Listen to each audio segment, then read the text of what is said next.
ആൾക്കാരാണ് ഇങ്ങനെ ചിരിക്കുന്നത്. നമ്മൾ യശോദന്റെ മരുവളല്ലേ അത്? അവിഹിതം തോന്നുന്നു. അവിഹിതൊന്നല്ല, അതോളെ ഭർത്താവാ. ഭർത്താവിനോട് ചോദിച്ചിരിക്കണ അവിഹിതം തന്നെയാ. എല്ലാം അതോളെ ഭർത്താവാന്ന് ഇരിക്കാണ്ട് പോവാ. അവിഹിതായ മതിയേനോ, ഞാൻ എന്തെല്ലോ പ്രതീക്ഷിച്ചു. ആന്നേനോ ഈ നാട്ടിലെ എല്ലാ പെണ്ണുങ്ങൾക്കും ഒരു അവിഹിതം പോണേ. അതൊക്കെ നാട്ടിലെല്ലാം പറഞ്ഞു കൊടുക്കണം. അതാണ് സ്വപ്നം.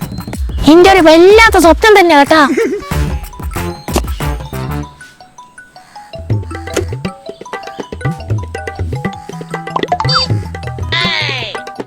കൊടുത്തോട്ടെ.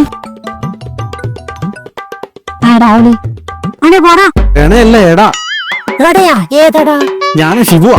ശിവുവാ? പറടാ ശിവു. നമ്മളെ സുമേന രാജീവിനെ വീട്ടിൽ നിന്ന് പൊക്കി. അവിഹിതം തന്നെ. സുമേന രാജീവിനെ പൊക്കിയ അവിഹിതം നിങ്ങളെ വീട്ടിൽ നിന്ന്? എന്റെ വീട്ടിൽ. നിങ്ങളെ മോളെ വേറെ ഇടുന്ന നോക്കണ്ടേ? നിങ്ങളെ വീട്ടിൽ തന്നെ. എന്റെ മോളാ? നിങ്ങളെ മോളെ നോക്കിയ ഇപ്പൊ നല്ലൊരു സുഖം ഉണ്ടാവല്ലേ വീട്ടിൽ തന്നെ. ഇനി നാട്ടുകാരോടെല്ലാം പറഞ്ഞു കൊടുക്കാലോ.